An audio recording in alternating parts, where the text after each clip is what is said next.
ಶಾಂತಿ ಶಾಂತಿ. ನಿನ್ನೆ ಮಧ್ಯಾಹ್ನ ನರೇಗಲ್ನಲ್ಲಿ ಕಾರ ಹುಣ್ಣಿಮೆ ನಡೀತಾ ಇರ್ತಕ್ಕಂಥ ಸಂದರ್ಭದಲ್ಲಿ ಇದೇನು ಮೊದಲ ಬಾರಿ ಆಗ್ತಾ ಇರ್ತಕ್ಕಂಥದ್ದಲ್ಲ. ಈ ಭಾಗದಲ್ಲಿ ಹಿಂದೂಗಳು ಬಹಳ ಶ್ರದ್ಧೆಯಿಂದ ಸಂಭ್ರಮದಿಂದ ಕಾರ ಹುಣ್ಣಿಮೆ ನಡೆಸ್ತಕ್ಕಂಥ ಸಂದರ್ಭದಲ್ಲಿ ಹೋರಿಯನ್ನ ಬೆದರಿಸ್ತಾರೆ. ಹೋರಿಯನ್ನ ಬೆದರಿಸೋದಕ್ಕೆ ಪಟಾಕಿ ಸಿಡಿಸಿದ್ರು ಅನ್ನೋ ಒಂದೇ ಒಂದು ಕಾರಣಕ್ಕೆ ಇವತ್ತು ನಮ್ಮ ಹಾಲು ಮತಸ್ಥ ಸಮಾಜಕ್ಕೆ ಸೇರಿರ್ತಕ್ಕಂಥ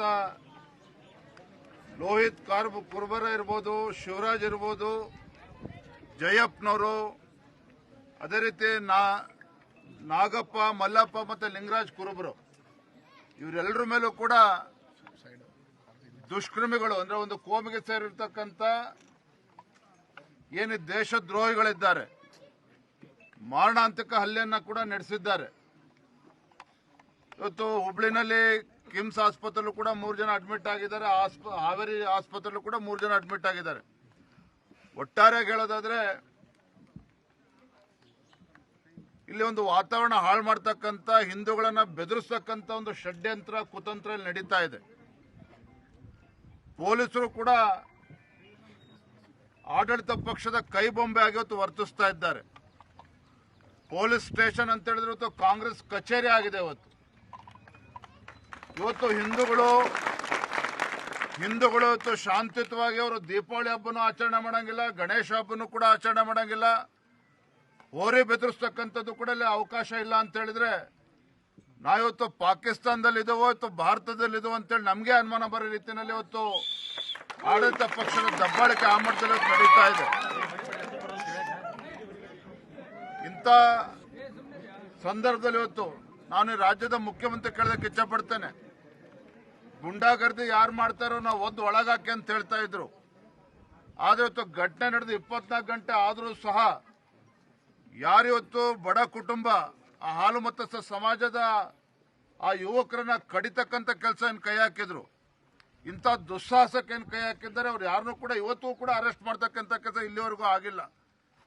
ಬದಲಾಗಿ ಅವ್ರ ವಿರುದ್ಧನೇ ಒಂದು ಕೌಂಟರ್ ಕೇಸನ್ನು ತೆಗೆದುಕೊಂಡು ಹಿಂದೂಗಳನ್ನ ಇವತ್ತು ಬೆದರಿಸ್ತಕ್ಕಂಥ ಕೆಲಸವೂ ಕೂಡ ಆಗ್ತಾ ಇದೆ.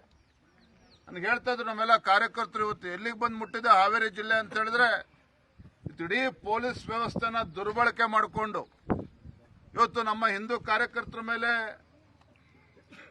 ಅನಾವಶ್ಯಕವಾಗಿ ಕೇಸ್ಗಳನ್ನು ಹಾಕೋದಷ್ಟೇ ಅಲ್ಲ, ಗೋರಕ್ಷಕರ ಮೇಲೂ ಕೂಡ ಯಾರು ಗೋರಕ್ಷಣೆನ ಮಾಡ್ತಾರೆ, ಹರೀಶ್ ಇರ್ಬೋದು ಅಥವಾ ಹಿಂದೂ ಕಾರ್ಯಕರ್ತಗಳೇನಿದ್ದಾರೆ, ಬಜರಂಗ್ ದಳ ಕಾರ್ಯಕರ್ತರೇನಿದ್ದಾರೆ ಅವರನ್ನು ಕೂಡ ಅವರ ಕುಟುಂಬದ ಸದಸ್ಯರನ್ನು ಕೂಡ ಬೆದರಿಸುವಂತ ಕೆಲಸ ಇವತ್ತು ಆಗ್ತಾ ಇರುವಂತದ್ದು. ಇವತ್ತು ಅವ್ರ ಮೇಲೆ ಇವತ್ತು ರೌಡಿ ಶೀಟರ್ ಅನ್ನು ಹಾಕ್ತಕ್ಕಂಥದ್ದು. ನಾನು ಇವತ್ತು ರಾಜ್ಯ ಸರ್ಕಾರಕ್ಕೆ ನಾವು ಎಚ್ಚರಿಕೆಯನ್ನು ಕೊಡೋದಕ್ಕೆ ಇಚ್ಛೆ ಪಡ್ತೇನೆ. ಈ ರೀತಿ ನೀವು ಪೊಲೀಸರನ್ನ ಬಳಸ್ಕೊಂಡು ಇವತ್ತು ಹಿಂದೂಗಳನ್ನ ಹತ್ತಿಕ್ತಕ್ಕಂಥ ಕೆಲಸ ಮಾಡೋದಕ್ಕೆ ಹೊರಟಿದ್ದೀರಿ. ಹಿಂದೂಗಳಿಗೆ ಇವತ್ತು ಹಿಂದೂಗಳ ಮೇಲೆ ಇವತ್ತು ಮಾರಣಾಂತಿಕ ಹಲ್ಲೆ ಆದರೂ ಕೂಡ ಇವತ್ತು ಮೀನಾಮೇಷ ಮಾಡ್ತೀರಿ, ಇವತ್ತು ಅವ್ರನ್ನ ಅರೆಸ್ಟ್ ಮಾಡೋದಿಲ್ಲ ಅಂತ ಹೇಳಿದ್ರೆ ಬಹುಶಃ ಸ್ಥಳೀಯ ಶಾಸಕರು ಬಂದಿಲ್ಲ ಅಂತ ಅನ್ಕೊಳ್ತೇನೆ. ಈ ರೀತಿ ಇವತ್ತು ಗುಂಡಾಗರ್ದಿ ಆಡಳಿತ ಪಕ್ಷದಲ್ಲಿರ್ತಕ್ಕಂಥ ಶಾಸಕರುಗಳು ಇವತ್ತು ಗುಂಡಾಗರ್ದಿಗೆ ಇಳಿದಿರ್ತಕ್ಕಂಥದ್ದು ನಾಚಿಕೆಗೇಡಿನ ಸಂಗತಿ. ನಾನಿವತ್ತು ಆಗ್ರಹ ಪಡಿಸ್ತಾ ಇದ್ದೇನೆ, ಇವತ್ತು ತಡ ಮಾಡ್ದೇನೆ ಯಾರಿವತ್ತು ಈ ಬಡ ಕುರುಬ ಸಮಾಜದ ಹಾಲು ಮತ್ತು ಸಮಾಜದ ಮೇಲೆ ಮಾರಣಾಂತಿಕ ಹಲ್ಲೆ ಮಾಡಿದ್ದಾರೆ ಇವರನ್ನ ತತ್ಕ್ಷಣ ಅರೆಸ್ಟ್ ಮಾಡದೆ ಹೋದ್ರೆ ಜನರ ಇವತ್ತು ಬೀದಿಗಿಳಿದು ಕುಡುಗೋಲು ಕಲ್ಲಿ ತಗೊಳ್ತಕ್ಕಂಥ ಪರಿಸ್ಥಿತಿ ನಿರ್ಮಾಣ ಆದ್ರೆ ಅದಕ್ಕೆ ಪೊಲೀಸ್ ವ್ಯವಸ್ಥೆನೇ ಕಾರಣ ಆಗ್ತದೆ. ಇಲ್ಲಿರ್ತಕ್ಕಂಥ ಆಡಳಿತ ಪಕ್ಷದ ಶಾಸಕರಿದ್ದಾರೆ ಅವರೇ ಹೊಣೆಗಾರಿಕೆಯನ್ನು ತೆಗೆದುಕೊಳ್ಬೇಕಾಗ್ತದೆ. ಅದು ಆಗಬಾರ್ದು ಅಂತ ಹೇಳಿದ್ರೆ ಇವತ್ತು ಏನು ಹೊಸದಲ್ಲ. ಇವತ್ತು ನರೇಗಲ್ಲಲ್ಲಿ ನಡ್ತಾ ಇರ್ತಕ್ಕಂಥ ಘಟನೆ ಅದು ಮೊದಲ ಬಾರಿನೇ ಇಲ್ಲ, ಹಲವಾರು ಬಾರಿ ಈ ರೀತಿ ಹಿಂದೂಗಳ ಮೇಲೆ ಇವತ್ತು ಆಕ್ರಮಣ ನಡೆದಿರ್ತಕ್ಕಂಥದ್ದು. ಇವತ್ತು ಇನ್ನೂ ಕೂಡ ಎಚ್ಚೆತ್ತುಕೊಂಡಿಲ್ಲ ಅಂತ ಹೇಳಿದ್ರೆ ಜನರೇ ಇವತ್ತು ಬೀದಿಗಿಳಿತಕ್ಕಂಥ ಪರಿಸ್ಥಿತಿ ನಿರ್ಮಾಣ ಆಗಿದೆ. ನಾನು ಹಾಗಾಗಿ ರಾಜ್ಯ ಸರ್ಕಾರಕ್ಕೆ, ಮಾನ್ಯ ಗೃಹ ಸಚಿವರಿಗೆ, ಮಾನ್ಯ ಮುಖ್ಯಮಂತ್ರಿಗಳು ಕೂಡ ಇದನ್ನ ಗಮನಿಸಬೇಕು. ಮಾನ್ಯ ಗೃಹ ಸಚಿವರು ಅವರು ಕೂಡ ಇಲ್ಲಿ ಬಂದು ಈ ಸಮಸ್ಯೆಗೆ ಪರಿಹಾರ ಕೊಡತಕ್ಕಂಥ ಕೆಲಸ ಆಗಬೇಕು.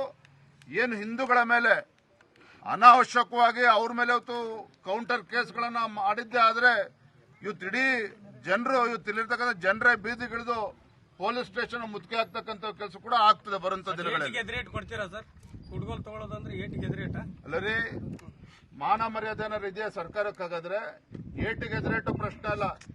ಎಲ್ಲರೂ ಕೂಡ ಒಂದೇ ತಾಯಿ ಮಕ್ಕಳಂತೆ ಇರಬೇಕು. ಆದ್ರೆ ಇವತ್ತು ಎಲ್ಲೋ ಒಂದ್ ಕಡೆ ಪೊಲೀಸ್ ಸ್ಟೇಷನ್ ಅಂತಕ್ಕಂಥದ್ದು ಕಾಂಗ್ರೆಸ್ ಕಚೇರಿ ಏನಾಗಿದೆ, ಇದ್ರ ಪರಿಣಾಮನೇ ಹೊತ್ತು ಇಲ್ಲಿ ಈ ಘಟನೆ ನಡೆದಿರ್ತಕ್ಕಂಥದ್ದು. ಹಾಗಾಗಿ ಎಚ್ಚೆತ್ತುಕೊಳ್ಬೇಕು ಅಂತ ನಾನು ಹೇಳ್ತಾ ಇದ್ದೇನೆ. ಸ್ಥಾನಕ್ಕಾಗಿ ಲಾಬಿ ಶುರುವಾಗಿದೆ. ಬಹಳಷ್ಟು ಕಡೆ ಬರಗಾಲ, ಬೀಜಗೊಬ್ಬರ ಸಮಸ್ಯೆ, ಮಳೆ ಕೊರತೆ. ಅದರ ಜೊತೆ ಇಲ್ಲಿ ಘಟನೆ ಆದ್ರೂ ಕೂಡ ಶಾಸಕರು ಬಂದಿಲ್ಲ. ಅಂದ್ರೆ ಇಂತ ಮೇಜರ್ ಘಟನೆ ಆದ್ರೂ ಕೂಡ ಶಾಸಕರು ಬಂದಿರಲಿಲ್ಲ. ಕಾರಣ ಏನು? ಅವರು ಡೆಲ್ಲಿಲಿದಾರೋ ಬೆಂಗಳೂರಿನಲ್ಲಿರೋ ಅದೇ ಗೊತ್ತಿಲ್ಲ. ಎಲ್ಲ ಅವ್ರವ್ರ ಮಂತ್ರಿ ಸ್ಥಾನ ಪಡೆದುಕೊಳ್ಬೇಕು ಅಂತೇಳಿ ದೆಹಲಿಗೆ ಹೋಗಿ ಕೂತಿರ್ತಕ್ಕಂಥದ್ದು ನಾವು ನೋಡ್ತಾ ಇದ್ದೇವೆ. ಅವ್ರಿಗೇನಾದ್ರೂ ಶಾಸಕರಿಗೆ ಇವತ್ತೇನು ಬರೇ ಮುಸಲ್ಮಾನರು ಓಟಿಂದ ಗೆದ್ದಿರ್ತಕ್ಕಂಥದ್ದಲ್ಲ, ಹಿಂದೂಗಳು ಕೂಡ ಓಟ್ ಹಾಕಿದ್ದಾರೆ. ಹಿಂದೂಗಳ ರಕ್ಷಣೆ ಮಾಡ್ತಕ್ಕಂಥದ್ದು ಅವ್ರ ಕರ್ತವ್ಯನೂ ಇದೆ.